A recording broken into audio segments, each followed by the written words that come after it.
Falei, amém, Jesus. Diz assim: assim me disse o Senhor, vai, compra um cinto de linho, põe-no sobre os teus lombos, mas não o metas na água. Comprei o cinto conforme a palavra do Senhor e o pus sobre os meus lombos.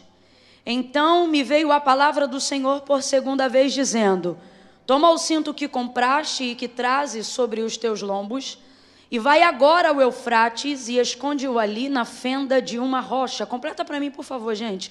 Esconde-o ali na fenda de uma rocha. Esconde-o ali na fenda de uma rocha. E eu fui e o escondi junto ao Eufrates, como o Senhor me havia ordenado. E ao fim de muitos dias disse-me o Senhor: vai, volta ao Eufrates e toma o cinto que te ordenei que escondesses ali. E eu fui ao Eufrates e cavei e tomei o cinto do lugar onde o havia escondido. Mas o cinto se tinha apodrecido e para nada mais prestava. Então me veio a palavra do Senhor dizendo: assim diz o Senhor, do mesmo modo farei apodrecer o orgulho de Judá e o grande orgulho de Jerusalém. E você diz: misericórdia. Diga de novo, diga misericórdia. Se assente glorificando o nome do Senhor.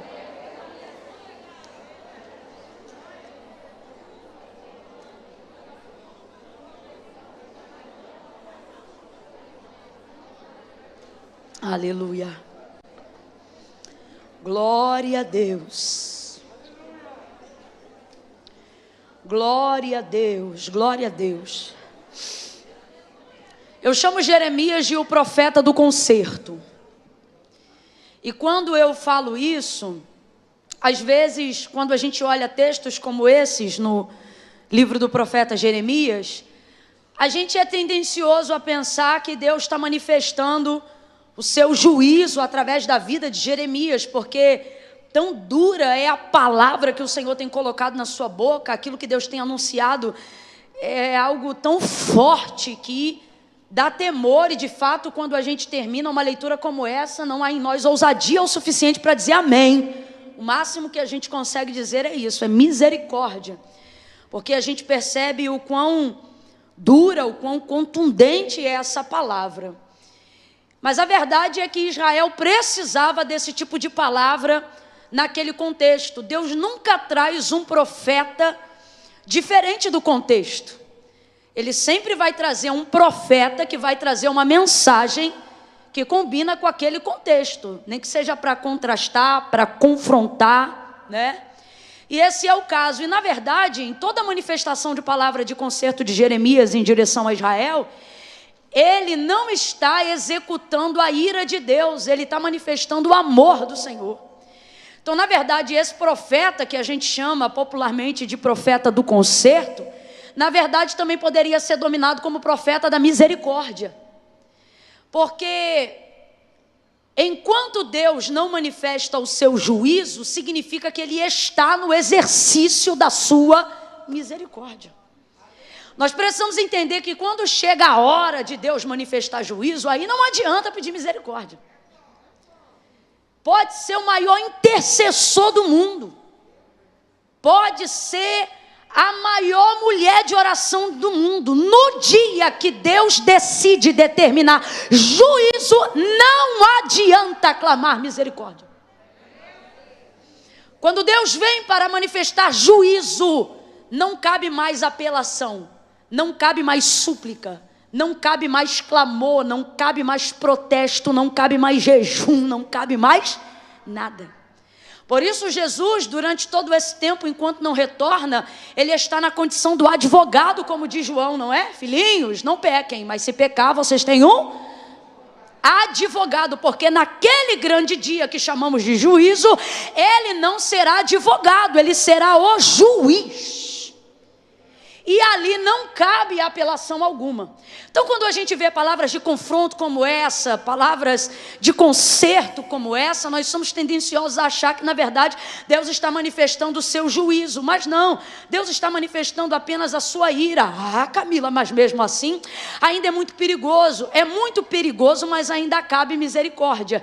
É muito perigoso, mas ainda cabe súplica. É muito perigoso, mas ainda cabe apelação. Na verdade, a ira de Deus é a oportunidade que temos de clamar.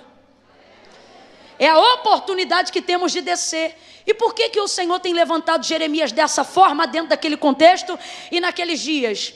Porque, na verdade, o que o Senhor quer dar para Israel não é juízo, é livramento. Completa aí para mim, por favor. Deus não quer executar juízo, Deus quer manifestar livramento do pior cativeiro já registrado naqueles dias. É isso que Deus quer fazer. Infelizmente, esse povo está virado na lama da idolatria. E não há pecadinho nem pecadão, mas se tem um tipo de pecado que aborrece Deus ou que suscita a sua ira mais rapidamente do que a manifestação da sua longanimidade, é o pecado da idolatria. Principalmente se esse pecado estiver sendo cometido por uma nação que foi resgatada com o braço forte do próprio Deus. Quando Deus determinou que deveria ser o único Deus adorado em Israel, Ele não fez isso para se autoafirmar como Deus. Deus não precisa disso. Gente, Deus não criou o homem para a sua adoração. Quando Deus determinou que deveria ser adorado, para isso Ele criou os anjos. Os anjos adoram a Deus como Ele deve ser adorado. Os anjos adoram a Deus como convém, unissoantemente e eternamente. E por incrível que pareça, porque às vezes a gente tem uma visão angelical e acha que os anjos estão lá igual robôs e soldadinhos, adorando o temível e poderoso Deus, para não serem precipitados. Não, é espontâneo. Se não houvesse espontaneidade no serviço e na adoração ao Senhor, Satanás não teria conseguido dissuadir até essa parte dos anjos que estão no céu. Há espontaneidade na adoração angelical. Há uma manifestação real de adoração ali. E quando Deus determinou que deveria ser adorado, criou os anjos e não os homens. Por isso Davi vai salmodiar e ele vai dizer: dai ao Senhor, ó filhos dos poderosos, dai ao Senhor a glória e a honra que é devida ao seu nome. Camila, mas eu na minha condição humana posso adorar ao Senhor? Tanto pode quanto deve. E isso para nós não é um fardo. Isso é um privilégio, uma dádiva, uma alegria.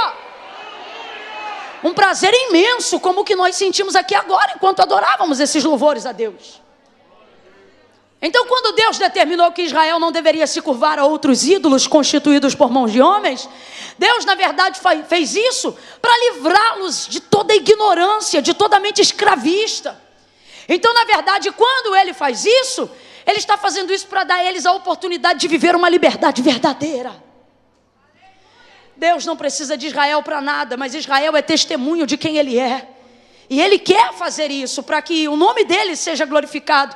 Então Ele vai dizer: olha, Moisés, diga a esse povo, o meu povo, para que não adorem ídolos constituídos por mãos de homens, porque eles têm boca, mas não falam, ouvidos, mas não ouvem, pés, mas não andam, mãos, mas não sentem, não apalpam.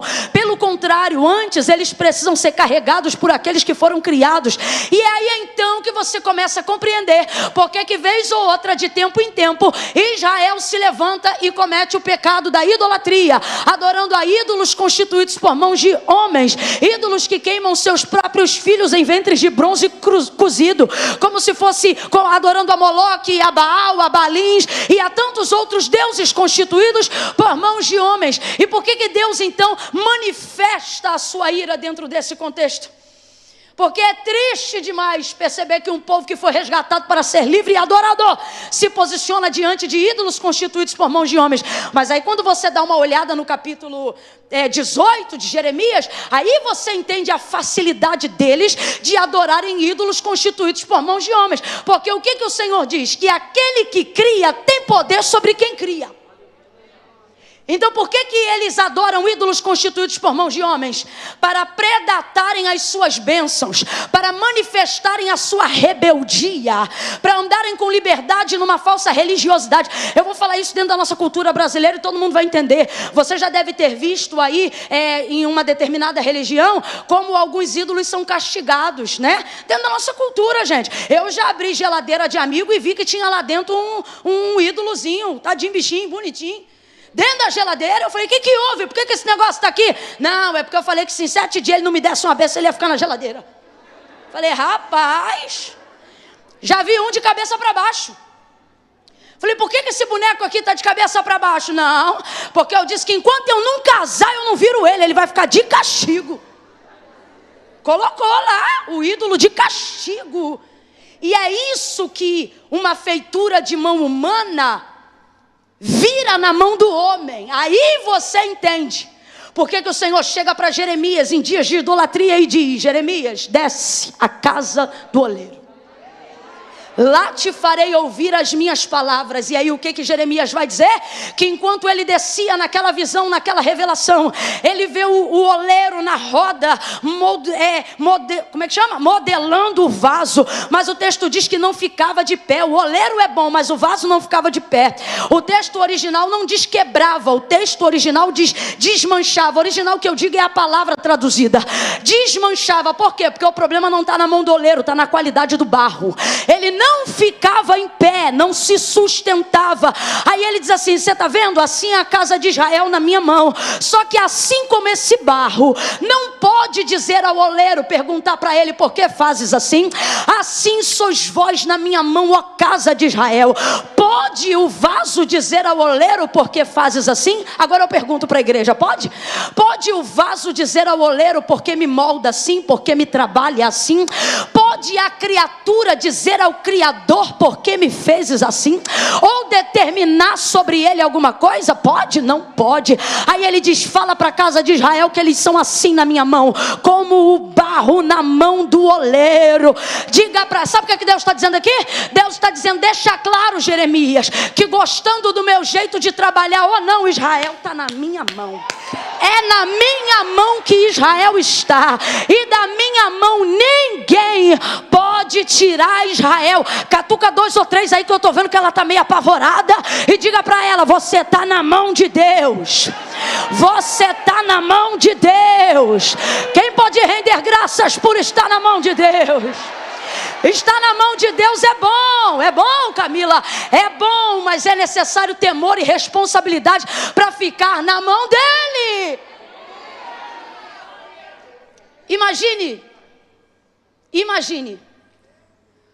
o poder de 1 segundo na mão de um Deus irado.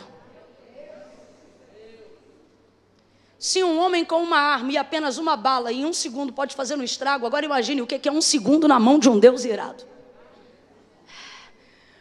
Mas Davi clama pela sua longanimidade, e ele fala e salmodia por muitas vezes. E ele diz, sua ira dura só um momento, mas a sua misericórdia se renova a cada manhã. Olha para alguém aí agora e diga assim, tua sorte. Para de ser religioso, você vai entender. Diga assim, tua sorte. Diga de novo, tua sorte. É que quando você acorda, a misericórdia levantou primeiro. Essa é a tua sorte. Até você que acorda cedo, Cristiano, quando você levanta, misericórdia não dormiu, está de plantão lá dizendo, bom dia, Cristiano. Aleluia. É a misericórdia, porém, você não pode zombar da misericórdia de Deus. Você não pode desprezar a misericórdia de Deus. Você precisa ser sensível à misericórdia de Deus. Você precisa ser grato à misericórdia de Deus. Deus não aceita ser zombado muito tempo. O que acontece com quem zomba da misericórdia? Vamos apenas a um exemplo. Lembre-se da mulher de Ló. O Senhor enviou anjos à casa de Ló por amor a Abraão. E quando eles chegaram lá, tiveram que pegar Ló, sua mulher, suas filhas pela mão, para colocá-los para fora da cidade, porque o juízo de Deus descera sobre Sodoma e Gomorra. E antes ainda de descer, o Senhor promoveu por amor a Abraão livramento à casa de Ló. Eles não eram justos, isso aqui é a manifestação da misericórdia. E por que não eram justos? Porque quando ele estava conversando com os anjos, Abraão vai entrando na conversa e vai dizendo, se tiver 50, se tiver 45, se tiver 30, aí o Senhor vira e diz, se tivesse pelo menos um, eu não fazia. O que ele está dizendo? Eu sei que tu quer saber é do teu sobrinho, mas ele também não presta igual todo mundo. Não há sequer um justo. Todavia, o Senhor vai lá envia os anjos que os pegam pela mão e coloca do lado de fora. Isso aqui não é juízo, isso aqui é manifestação de favor imerecido. Vai lá, pega pela mão e coloca para fora. Na hora que está tirando, ele diz, vai e não olha para trás. Só que tem fogo descendo, tem saraiva, tem um monte de coisa. O coração da mulher se apega, não sei se a vizinha, não sei se as lembranças, não sei a quê. E ela não suporta. E o texto diz que ela olha para trás. Quando ela vira para trás, ela se torna uma estátua de sal. E o que acontece com o sal que é despejado na rua? O texto diz que para nada mais presta, senão para ser pisado e desprezado pelos homens. Foi isso que aconteceu com a mulher de Ló. E por que aconteceu isso com ela, Camila? Porque ela desprezou, em tempos do juízo, o favor da misericórdia. Foi basicamente isso que aconteceu. Então veja bem, Israel está virado no pecado da idolatria. Deus está irado. Completa aí, meu povo. Deus está Vem com vontade. Deus está irado, mas a ira de Deus sempre antecede ao seu juízo. Quando Deus executa juízo, Deus não faz isso com ira. O juízo de Deus é justo. E a Bíblia diz que na justiça de Deus a ira não opera. Significa que quando Deus vai executar juízo, Ele não está irado, Ele está tranquilo. Então é quando Ele manifesta a ira, é que significa que é tempo da gente correr.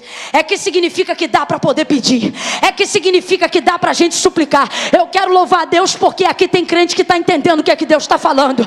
Tem gente que está vendo a faceta de um Deus que não tem nos privado do quão irado Ele anda com algumas coisas. Mas ao invés de olhar para trás, a gente está decidido a dobrar joelho e a dizer obrigado pela tua misericórdia.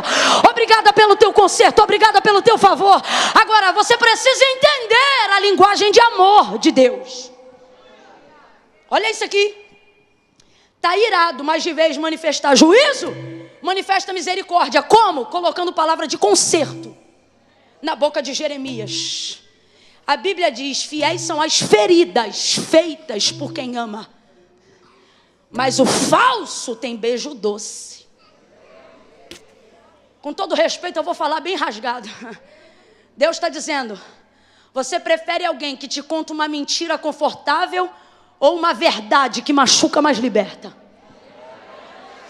Deus está dizendo: eu sou o Senhor das verdades. Só que há um alívio muito grande. Qual? Conhecereis a verdade, e a verdade vos libertará. Não libertará você só do que te cerca do lado de fora, mas te libertará dos próprios muros que você criou do lado de dentro. Então, por amor a Israel, Deus levanta Jeremias. A palavra de conserto que Deus coloca na boca de Jeremias não é para manifestar o seu juízo, é para manifestar a sua misericórdia. Deus está corrigindo o seu povo, Deus está disciplinando o seu povo, Deus está apertando o seu povo, Deus está confrontando o seu povo. Mas no final de tudo isso, você tem que resumir isso a amor. Porque como ele diz na carta às igrejas, a cada uma ali das que representavam da Ásia, a cada uma ali, ele entregou uma palavra, exceto a Filadélfia, a qual ele não repreendeu. A todas as outras que ele repreendeu, o final da carta tem algo em comum semelhante. O que ele diz? Eu corrijo, eu castigo, eu disciplino todo aquele a quem eu... Às vezes você fica indignado, porque você conhece gente que está virado no pecado, na lama, já está no 8º casamento. E você diz: rapaz, olha a vida do fulano, parece que quanto mais peca, mais prospera. Vai ver, o segredo é isso, é pecar. Vai dando uma revolta tão grande na gente. Você fala: não é possível, rapaz. Quanto mais sujo o cara é, parece que melhor ele fica. Aí vai te dando uma agonia. Agora você só pensa em pisar fora da faixa. Só pensou, não deu nem tempo de bolar o plano. Você só pensa. Aí quando você vem para a casa de Deus, Deus pega aquele profeta que fala mais alto, que bota dedo na cara, te expõe. Porque eu sou da época que profeta não tinha medo de expor, não tinha esse negócio de processo não. Era cada vergonha que a gente passava. O Igor deve ser dessa época. Quando a gente entrava no culto, rapaz, ó, tem um culto lá na minha cidade, quarta-feira à tarde, que no dia que eu pecasse, eu não ia nesse culto, Ju. Tipo, eu na escola, ensino médio, ainda passando no processo da conversão, tipo, se eu falasse uma besteira, se eu tivesse zoado alguém ou respondido a algum professor, eu não ia para esse culto. Tô mentindo, Adriano? Adriano participou desse culto muitas vezes, já foi exposto várias vezes. Rapaz, mais a gente ia para esse culto, o profeta levantava, botava o dedo na nossa cara. E não foi assim que tu disse? E a gente ainda tinha que fazer assim, ó. A gente ainda contava. Você só pensa em pisar fora da faixa, Deus já levanta alguém para falar contigo. Não te quero assim, te chamei diferente, você não é todo mundo. E aí começa. Aí a gente volta para casa com a mente bugada, dizendo, eita, mas que Deus me ama muito. Uma vez eu vi uma irmã que Deus cobrava, chamava ela tão perto, e ela passando uma prova e vendo o pecador sendo próspero em seu caminho, começou a entrar nela a síndrome também de Asaf. Ela ficou tão perturbada, que por fim, quando eu dizia para ela, eu falava, irmã, ela já dorme no Senhor. Eu dizia, irmã, Deus lhe ama. Ela disse, então diga para ele me amar um cadinho menos. Você está entendendo o que eu estou falando? É porque ela compreendia que Deus tratava ela com tanto amor que manifestava até ciúme. Então tratava ela diferente e de vez em quando isso incomodava ela. Só que veja, você pensa que isso incomoda? O confronto, o conserto, a exposição? Você sabe o que incomoda de verdade? Você dobrar joelho e querer chamar um Deus que um dia você conheceu, mas que hoje Ele não te reconhece mais. Aí você vem e você diz, não, Camila, o outro lá todo pecador, tudo para ele está dando certo. Eu aqui lutando, pagando o preço da santidade para viver com Deus e para mim está tudo dando errado. Se eu só pensar em fazer errado, Deus já fala comigo, já me corrige, já me exorta, já me castiga, já disciplina, mas com o outro lá nada. E o Senhor está dizendo, você tinha que estar me glorificando. Porque esse outro aí que não é nada mesmo. Porque contigo eu ainda falo, mas com ele eu já não falo. Há muito tempo. Então Jeremias é o profeta do conserto que vem para manifestar a misericórdia. Para que a ira de Deus não se transforme no juízo final para essa geração. Camila, eu não entendi. Não entendeu mesmo não. Porque agora que você viu que o caldo engrossou, tu tinha que estar dando glória dobrado. É Deus dizendo, eu te amo. É Deus dizendo, eu cuido de você. É Deus dizendo, sou eu te corrigindo, sou eu te apertando, sou eu te estreitando. Por quê? Porque eu não vou te perder, Israel, você está na minha mão.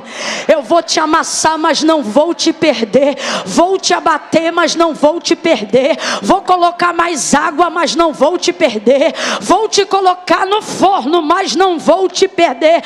Israel, você precisa entender que você só é o que é por causa de mim. E as nações e os outros deuses que você quer adorar, eles só acham que você é boa porque você me tem. Porém, se você adorar eles, você me perde. Camila, onde está escrito isso aqui no capítulo 13? Eu vou te dizer agora. Tudo que Deus manda Jeremias comprar simboliza o profético do que Israel representava. Por exemplo, o cinto de linho aqui representa Israel. Esse cinto de linho aqui é Israel. Quando ele diz assim, Jeremias, vai lá e compra um cinto de linho. Esse cinto de linho é Israel. Lembra quando ele disse assim, vai lá e compra uma jarra? Essa jarra representa Israel. Lembra quando ele disse, vai lá e compra uma botija?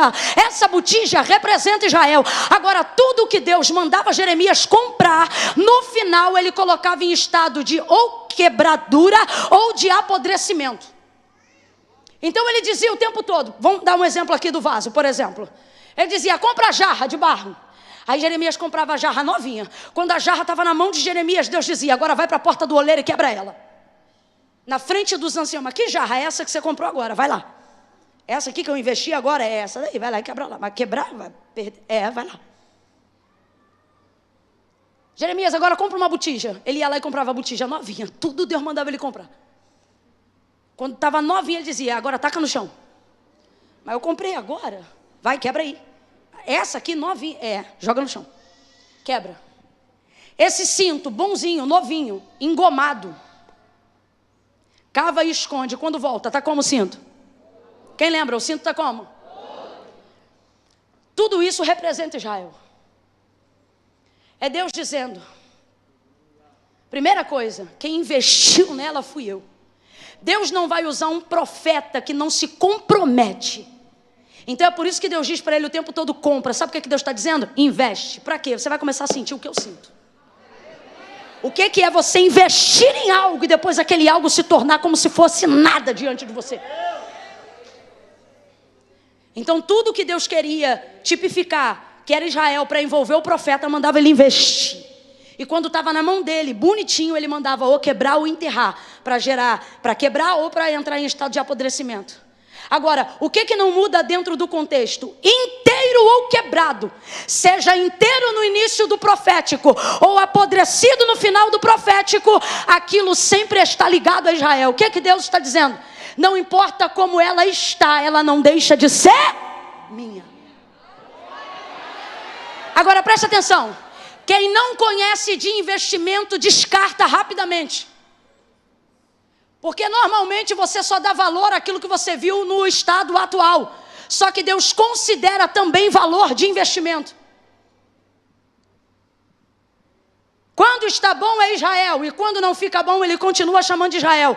Pode ser uma Israel em pecado, mas ainda assim é uma Israel. Sabe o que Deus está dizendo?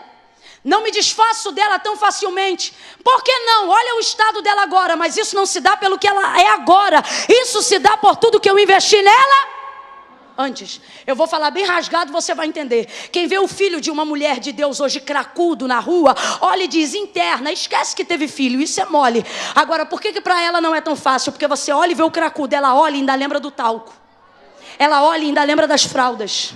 Ela olha e lembra dela fazendo diária e virando plantão para colocar esse menino na escola, no judô. Ela lembra de andar com ele na rua, segurando a mão e levar ele para a escola dominical. Aí quem olha hoje o cracudo, viciado, o aviãozinho da boca, diz, esquece que você teve esse filho. Só que ela não esquece por causa do atual estado hoje. Mas não é por causa do estado hoje, é por causa de tudo que ela investiu antes. Então quem chega agora é tendencioso a descartar pelo estado atual. Você vê hoje um casamento que não está legal, que não está dando bem. Aí vem aquela amiga que não sabe o que é investimento, não sabe o que é jejum, choro no cesto de oração, joelho, madrugada, limpar vômito, lembrar que ele já foi pai antes de ser um vacilão, lembrar que ele já foi um bom marido. Aí vê ela agora e diz, você não precisa disso, larga esse traste. E ela até tenta. O problema é que é nomezinho escrito no papel. É campanha de oração, é jejum, é joelho dobrado, é vigília, é monte, é livramento, é ele na rua e ela na madrugada dizendo, Deus, eu sou tua serva, liberta, transforma, restaura. Ele ainda está em processo, mas alguém diz, joga fora, isso não presta. Só que ela não consegue considerar ele só pelo estado atual, porque ela se lembra de tudo que investiu. Ninguém vai conseguir olhar para o estado que está agora e se lembrar do quanto investiu antes. Só quem investiu. Por isso você não pode esperar que as pessoas tomem decisões por coisas que só você sabe o quanto você investiu. Por que Deus está mandando Jeremias comprar? Porque até Jeremias vai ficar cansado de continuar pregando para Israel e investindo para Israel. Esse homem fica tão atribulado com tanto investimento de Deus que tem um livro só para ele falar das suas lamentações. Coitado, ficou perturbado. Porque quando você investe no que não dá retorno, isso te cansa. Quando você investe no que não te dá retorno, isso te atribula. É muito ruim você dizer eu te amo de um lado e não vir eu te amo do outro lado. É muito ruim você estudar de um lado e não ter oportunidade do outro lado. É ruim quando você é pastor de um lado e não vê ovelhas te reconhecendo do outro lado. É ruim quando você é mãe de um lado e não vê filhos entendendo a tua maternidade do outro lado. É horrível quando você tem uma empresa e você investe e ela não dá retorno. Eu tenho um amigo no Rio de Janeiro que hoje tem a sede própria da igreja, mas ele gastou 1 milhão investindo só na base. Ele não sabia, comprou a igreja dentro de um brejo e o engenheiro não soube fazer o cálculo direito. Botou então tantos mil para poder começar a base. Só que não começava, e a igreja com dificuldade. Vendendo sapato, açaí, tapioca, cachorro quente, hambúrguer e tudo que vinha botava naquele chão. O problema é que aquele terreno engolia tudo. O engenheiro vinha, trocava engenheiro, mandava outro e não dava mais jeito. Aí um dia chegou ele já tinha colocado já mais de 500 mil. E aí ele disse assim, olha, tá aí, ó, falaram que não tem jeito, é isso aqui, ó. Aí a igreja disse para ele, agora o senhor não vai abrir mão não, porque só eu sei o quanto que eu botei ali de açaí, disso. Ele disse que Deus usou o povo e ele foi orar. Porque não é porque o povo fala que você decide não, senão não precisava de líder. Ele foi orar e Deus falou para ele, Eu estou na boca do povo. Deus falou para ele naquele dia acerca daquela resposta: não venda o terreno, você já investiu demais para largar ele agora. Deus, então o que eu vou fazer? Ele disse: você vai investir menos para terminar, mas se você sair agora não compensa. Chamou então, trocou o engenheiro. Quando trouxe o outro que se responsabilizou pela obra, ele deu um último valor fixo, que era o que faltava para o terreno ter uma base pronta para subir. Resultado, ele gastou 1 milhão só embaixo. Quando chegou esse último, que falou para ele que estava pronto se quisesse construir, o camarada deu uma apurada tão forte lá, que eu não sei como é que chama esse negócio aí de estudo da terra. Eu sei que o homem falou para ele: se você quiser, você pode construir um prédio de até 12 andares aqui. Porque ficou muito forte essa estrutura. Naquele dia, ele disse que Deus falou para ele, nunca mais eu esqueci disso, é um testemunho pessoal. Nunca mais eu esqueci disso. Deus falou para ele: existem coisas que realmente não valiam nada, mas pelo tempo de investimento que você fez, elas passam a valer. Eu vou falar bem rasgado, que é para todo mundo entender. Não leva mal não, mas eu vou falar. Tem gente aqui que de fato não era para ter casado com quem casou. Tua mãe falou, teu pai falou, teu tio falou, a irmã do ciclo de oração falou, mas você disse: eu amo. Casou, tá comendo pão que o diabo tá amassando. Só que já tem oração, já regou, já evoluiu, já não é o traste mais que era, já está mudando. Aí alguém que chega e vê o estado atual, e olha que ainda nem é o pior, né? Chega e diz assim: larga, que não tem mais jeito não. Aí Deus vem hoje aqui para dizer: vou te falar um negócio, de fato não valia nada, mas tu investiu tanto, tu investiu tanto, que agora, abre aspas, eu estou com um problema. Qual o problema? No céu não tem lixão. O que eu vou fazer com essas orações tuas que subiu até aqui? O que eu vou fazer com essa quantidade de campanha de jejum e oração? Você acha que eu vou jogar no lixo? Eu não vou não. Deus está dizendo: você vai investindo, e enquanto eu não faço a obra completa, eu vou colocando o teu investimento no seguro. Oh meu Deus, pega na mão de alguém aí agora. Eu estou sentindo Deus aqui, gente. Sacode essa pessoa aí agora, sacode ela e diga para ela: você já investiu tanto. Diga: você já investiu tanto, que agora quem não abre mão é Deus. Ele vai garantir o teu investimento, Ele vai garantir a tua busca, Ele vai garantir a tua oração. É isso que Deus está fazendo com Jeremias. É isso que Ele está ensinando para Jeremias. Investe, Jeremias. Investe. Jeremias está cansado. Só que já investiu muito. Não dá para abrir mão agora. Eu já coloquei tanto aí, que agora eu tenho que ficar para ver o que vai dar. Eu vou aproveitar que eu estou numa maioria de mulheres e vou falar para quem está com a vida conjugal atravessada: tu não me ora 10, 15 anos por esse homem e depois larga ele não. Porque você sabe o que acontece? Isso aqui não é espiritual que eu vou falar agora não. Isso aqui é vida. Eu vejo isso aí, ó. Nesse ministério que eu vivo há mais de 10 anos, integralmente, visceralmente, ouvindo pessoas. A mulher pega a causa do cara, chapado, viciado, vacilão, adúltero, prostituto, sem vergonha. Marca: eu amo.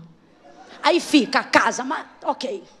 Aí ela vai, paga preço, ora, sobe monte, faz jejum, oração, pede. Já se passou 1 ano, 2, 3, 4, 5, já está 10 anos com o cara.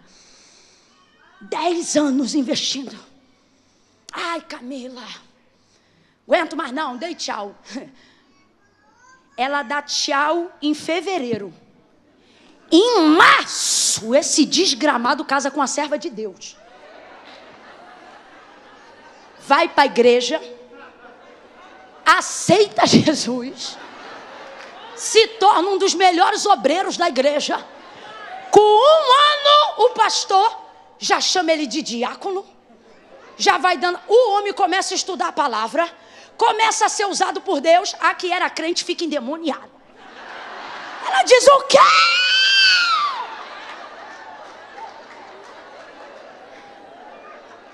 Aí a outra mulher que chegou agora na bênção: homem de Deus, vem, conta testemunho, irmãos, eu estava esperando o Senhor, e Deus mandou esse homem para mim.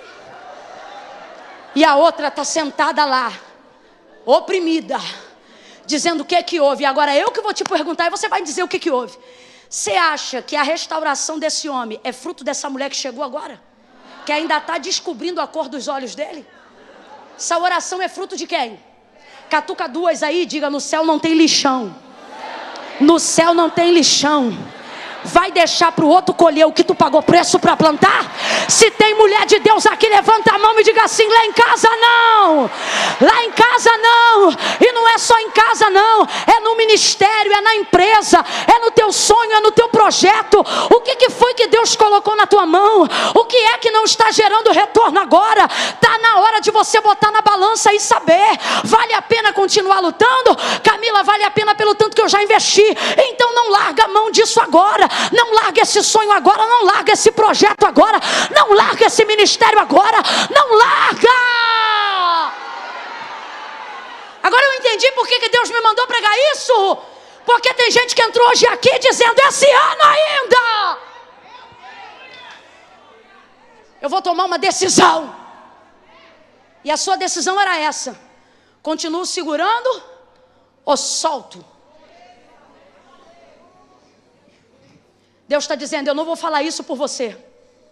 É você que tem que levar em consideração o quanto que você já investiu. Vale a pena largar isso agora?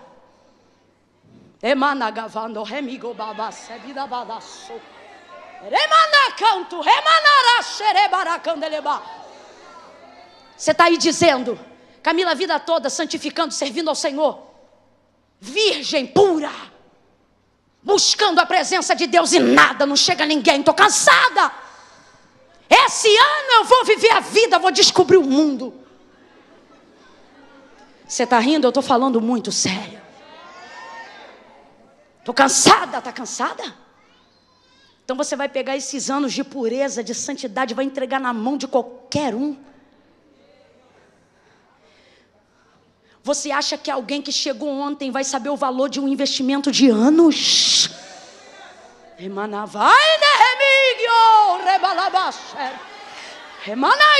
Você pode dizer que eu estou louca, que eu estou translocada, que eu estou pregando hoje, como diz o maranhense, no meio da taca, atacando no meio do quengo. Só que hoje Deus está colocando na minha boca a palavra de conserto, sabe para quê? Para te dar livramento, para te dar livramento. Deus te trouxe hoje aqui para dizer: faça a escolha correta. Faça como Jeremias, se não estiver aguentando, crie um livro de lamentações, faça um diário. Chora, reclama, quebra os pratos. Bota a cabeça no travesseiro, dá uns gritos, entra debaixo do chuveiro, abre tudo, chora com a água descendo, vai no delivery, pega um milkshake gelado. Minha filha, eu não sei, dá um jeito, mas não joga por terra tudo que você investiu até o dia de hoje.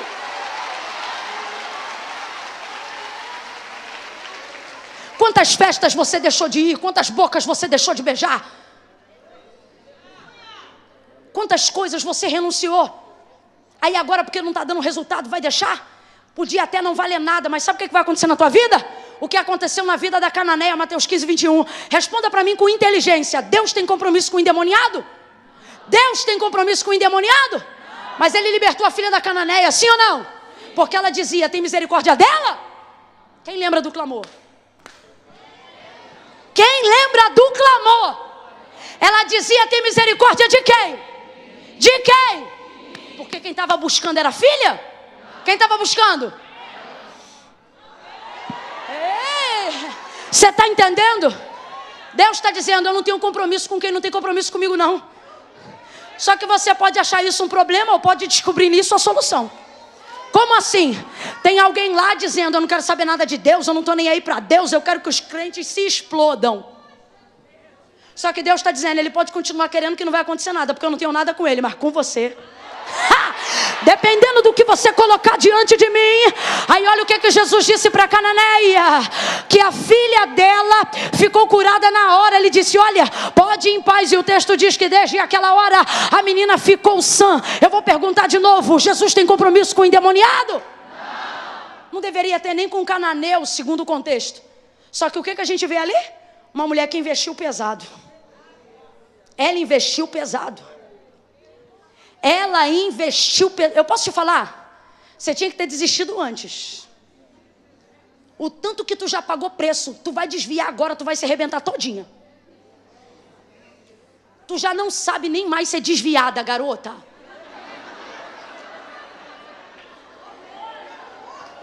Tu tem uma cara de crente, um brilho, que tu não vai nem saber entrar no ritmo na boate. Vai dançar tudo errado, fora do compasso.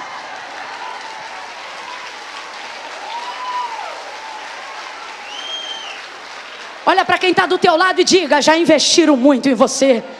Já investiram muito em você. E posso te falar, o maior investimento que gera retorno é o céu. Camila, você acha que Deus já investiu em mim? Já investiu tanto que não tem como revogar. Ele te amou de tal maneira que entregou o seu filho, para que todo aquele que nele crê, que honrar o investimento, não pereça, mas tenha vida eterna. Olha para quem está do teu lado e diga: é preço de sangue. É preço, fala para uns 3 aí, diga: é preço de sangue. Não, Camila, mas eu fiz alguns pactos aí com outros deuses. Eu derramei um bocado de sangue. Eu posso ir na igreja, só não posso entregar a vida para Cristo, porque vovó investiu em mim. Eu fiz isso, fiz aquilo, fiz assim, fiz assado, até sangue eu bebi. E o Senhor está dizendo: fica tranquila, me diga aí qual foi o sangue que tu derramou, que o sangue do meu filho não tenha poder para pagar essa dívida. Tá pago, minha filha. O investimento foi alto. Olha para alguém aí, prega e diga: tu vale muito. Tu vale tanto que Deus te amassa, mas não te solta. Tu vale tanto que Deus te quebra, mas não te solta.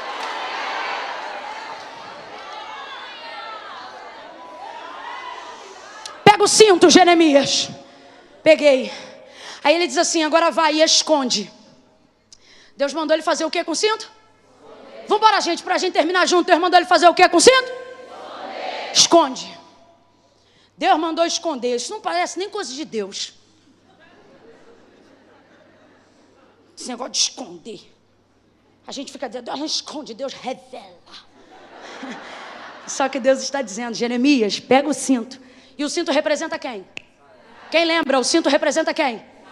Aí olha o que Deus diz: pega, traduz agora o cinto. Vamos lá, vamos traduzir quem ele representa. Deus está dizendo então o quê? Pega e... de quem?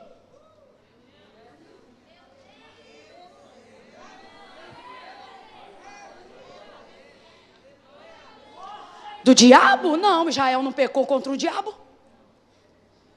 Israel pecou a favor do diabo. A gente tem mania de achar que Deus mandou Jesus para nos livrar do diabo. Está errado. Não fizemos nada contra o diabo. Tudo que fizemos foi a favor dele. Deus enviou Cristo, não foi para te livrar de diabo. Foi para te livrar dele. Você pecou contra Deus. Aí agora você vê Israel nessa condição. E Deus dizendo: pega o cinto que representa e esconde ele na fenda. Na fenda de uma... Aí eu vejo Paulo escrevendo aos Colossenses e dizendo: porque Cristo é a rocha, e todo aquele que nele se esconde não morrerá. Quem está entendendo, reage. Você está na fenda da rocha, tua família está na fenda da rocha. Coloca teu marido na fenda da rocha, os teus filhos na fenda da rocha. Esconde na fenda da rocha. Camille, sou eu que tenho que fazer isso? É, porque você é o único que ainda investe no que Deus acredita. Ele disse para Israel: Israel, se esconde. Não, ele disse para o profeta: esconde ela. Esconde o cinto. Camila, e pode alguém se esconder de Deus? Quando é Ele mesmo que dá o esconderijo, pode. Ou quando eu digo fenda da rocha, tu não te lembra de mais nada no Antigo Testamento?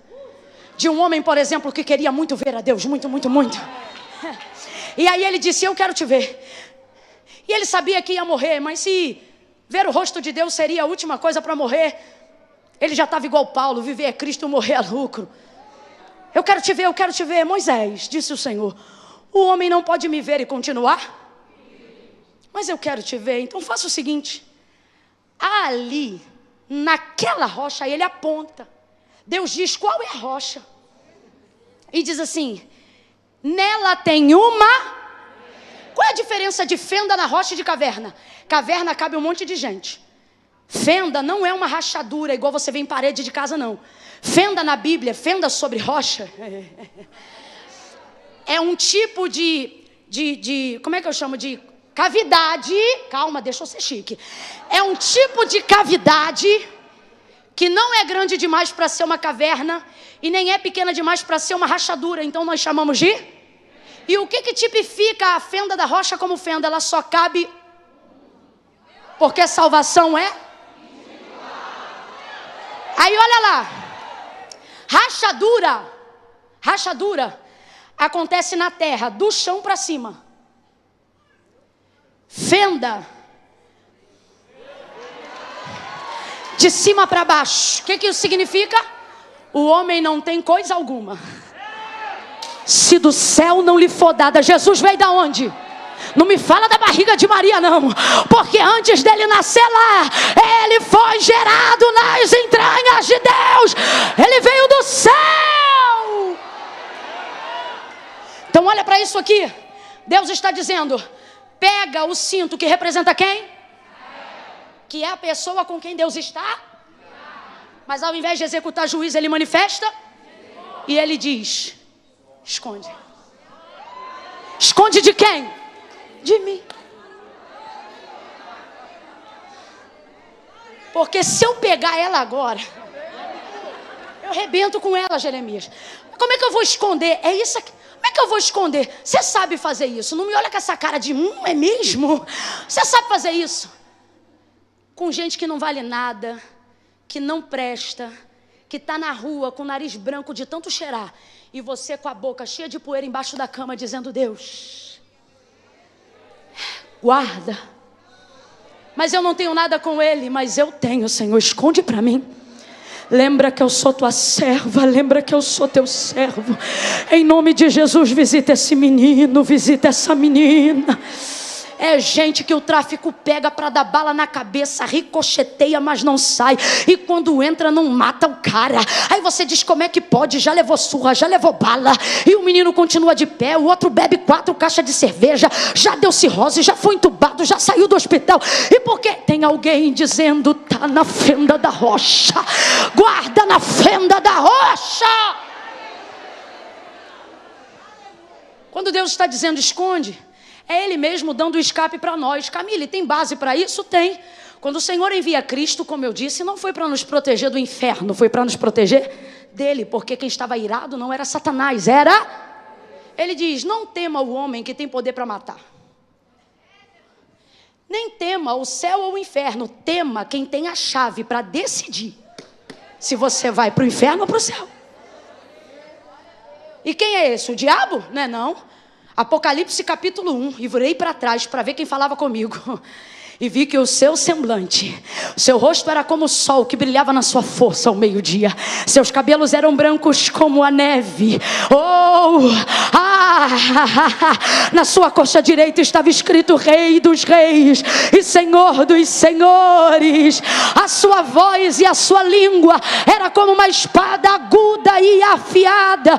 Os seus pés eram como latão reluzente, provados na fornalha 7 vezes aquecida. Eu caí como morto quando vi, mas ele pôs as mãos sobre o meu ombro e me disse: João, não temas, sou eu, estive morto, mas vivo estou, e tenho a chave do inferno e da morte em minhas mãos.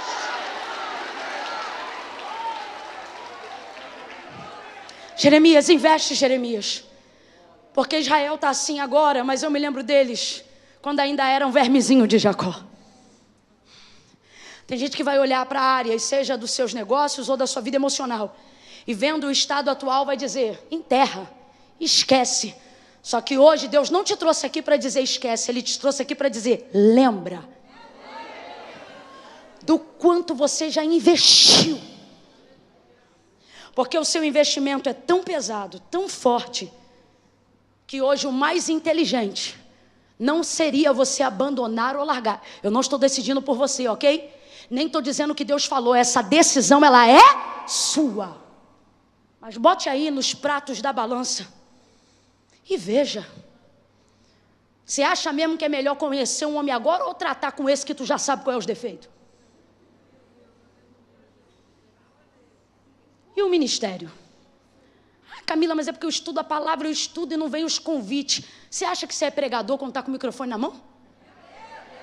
Você não é pregador quando o microfone está na tua mão, nem quando o telefone toca, não. Você é pregador quando Deus te entrega uma mensagem. Se Deus te entregou uma mensagem, Ele vai te dar a quem dizê-la. Continue investindo. Sonhou com uma faculdade, trancou a matrícula 3 vezes. Não sei para quem, mas Deus está dizendo, a 4ª você não tranca mais. Investe. Camila, eu estou cansado. Eu estou cansada. Só que o que te dá força não é só o que você vai viver, porque isso você ainda está lutando para alcançar. É você lembrar de tudo que você já investiu. Quero trazer a memória. Significa o quê? Lembrar do que passou. Aquilo que pode me dar? Esperança. Jeremias vai lá e investe. Investe e esconde. É Deus dando a direção. E ele vai lá e esconde, livra do próprio Deus. Jeremias, faça alguma coisa para que eu estenda a minha misericórdia. Isso é Deus estendendo a misericórdia. Por isso eu te disse que quando chega a hora de Deus executar o juízo, Ele não manifesta misericórdia. Quando você vê alguém que o juízo de Deus está descendo, irmão, pode ter certeza que essa pessoa teve muito tempo para desfrutar da misericórdia. Muito tempo. Tem gente que você olha e você diz, meu Deus, não tem como. Por que a espada de Deus não desce? É misericórdia, mas também quando ela descer, não adianta clamar misericórdia. Coloca, vai lá no rio Eufrates, cava e enterra. A voz de Deus se manifesta de novo e eu encerro aqui. Jeremias, vai lá, volta. Cava o cinto da onde você escondeu. Ele vai lá e cava. E eu não vou mentir para você, o texto diz que o cinto já tinha... Quem lembra, não fica fraco não, que tem vitória no final. O cinto já tinha... E para nada mais prestava. Aí é um dos raros episódios em que Deus vai dizer que isto aqui não é Jerusalém e nem Judá. Se você está com a Bíblia aberta, lê de novo. Porque senão, quando eu termino a mensagem, você pensa assim, Camila, é isso aí. Depois de tanto investir, de tanto orar, jejuar, no final apodrece. No final não serve para nada. E eu estou maluca de trazer uma desgraça dessa essa noite? Eu vim pregar a palavra de Deus. Olha o que está escrito aí, ó. Assim diz o Senhor. Do mesmo modo farei apodrecer o que, gente? O orgulho, a soberba. De quem? De Judá. E o grande orgulho ou a altivez de quem? Então quem vai apodrecer, o orgulho ou Jerusalém? Quem vai apodrecer, a altivez ou Judá? Quem vai ficar podre, Judá ou a soberba? Sabe o que é que Deus está dizendo? Seu trabalho é só colocar na fenda da rocha. E o da rocha é tirar o que não pode ficar dentro dela. Quando pega o cinto de volta, o que ele está deixando claro é que quem fica podre é o orgulho. Quem fica podre é a soberba. Porque como nós começamos aqui, nós vamos terminar. Quando você está na mão de Deus, ninguém te tira. Quando você está na mão de Deus, ninguém te arranca. A não ser que você abdique desse privilégio. Enquanto você estiver na mão de Deus, nada te tira, nada te tira. Camila, mas então o que eu faço com a minha família, com o meu ministério, com a minha empresa? Você só bota na fenda da rocha, só coloca diante de Jesus. Deixa dentro da rocha do jeito que tá. Camila, mas tá bebendo, tá fumando, tá cheirando, tá pirado, tá louco, tá com crise disso, crise daquilo. Só coloca na rocha do jeito que tá. Deus está dizendo hoje aqui, coloca na rocha do jeito que tá e deixa que eu tiro o que não puder ficar. Ou seja, eu não vou quebrar, eu não vou apodrecer Jerusalém, eu vou apodrecer o orgulho, a soberba. Camila, eu ainda não entendi. Mulher avivada, levanta a mão para receber. Deus está dizendo, ei, quem sai é a cachaça, não é o marido. Quem sai é a droga, não é o filho. Quem sai é a depressão, não é o amigo. Catuca 2 ou 3 aí, dá boa notícia a ela e diga, bota na rocha do jeito que tá. Sacode, sacode, sacode. Diga, bota na rocha do jeito que tá. Vem ministério de louvor, vambora botar na rocha. Bota na rocha do jeito que tá. E deixa que Deus vai tirar tudo que não puder ficar. Quem recebe essa palavra salta da cadeira. Fica de pé num salto de glória. Oh, Deus vai honrar tudo que você investiu. Desde que, olha para cá, você esteja investindo naquilo que Deus acredita. Vou falar de novo. Deus vai honrar toda a área que você investir, desde que você esteja investindo naquilo que Deus acredita. Deus acredita na família? Então vale a pena investir na família?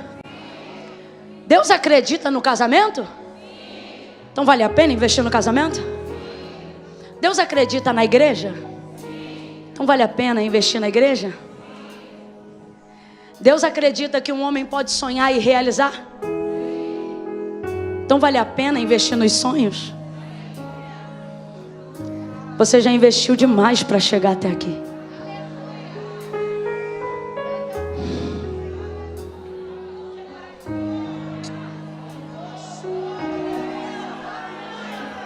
Pode casar.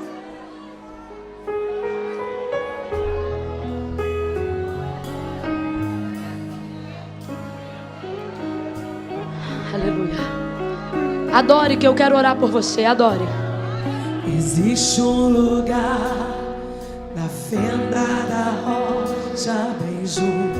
Vai para a fenda da rocha nessa noite. Fala com ele, fecha teus olhos.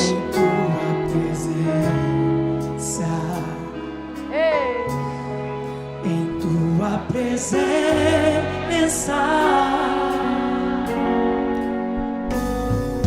existe um lugar aconchegado ao teu coração. Em tua presença, em tua presença, existe um lugar onde o orgulho não vai me seduzir, onde o dinheiro, a fama, os aplausos não podem. Aonde? Aonde? Em tua presença, Senhor, em tua presença, Senhor, eu quero estar e mergulhar, descansar em teus braços. Fala com ele, diga. Tua presença, Senhor, Diga, vou me esconder. vou me esconder, tu és meu prazer. Tua presença é o lugar onde eu quero habitar.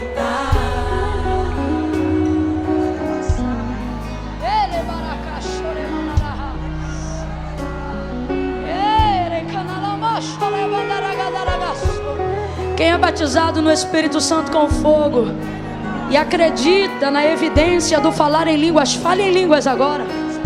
Fale em línguas agora. E quem quer ser batizado, o Espírito Santo está aqui para batizar. Seja batizado. Não é você que vai apodrecer, é o pecado. Não é você que vai apodrecer, é o orgulho, é o ego. Deus não vai perder você de vista. Você está na mão do Senhor nessa noite. Eu vou contar de 1 a 3 agora. E eu vou dar uma oportunidade para todas as pessoas que estão aqui ou estão acompanhando ao vivo em casa. Ótimo. Tá.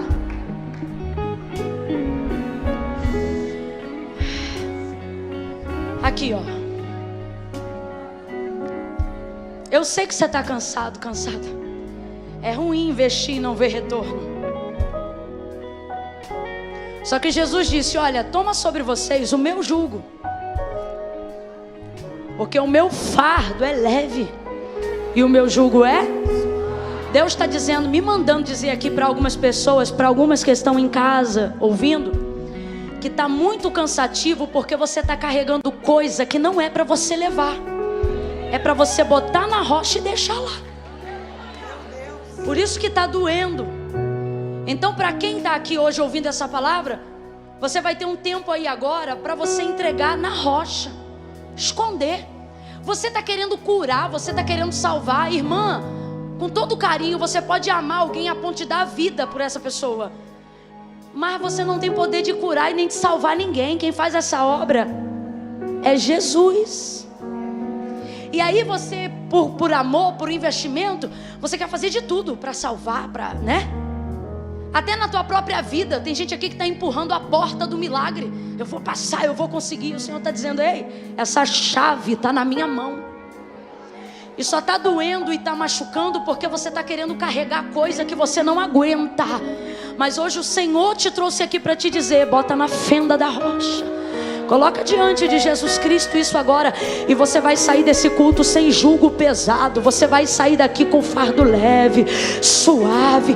Oh, eu profetizo que você vai sair daqui como se estivesse caminhando sobre nuvens. Eu profetizo que esse peso, essa culpa, esse desespero, essa ansiedade vai dar lugar para a paz que excede todo entendimento. Agora, em nome de Jesus.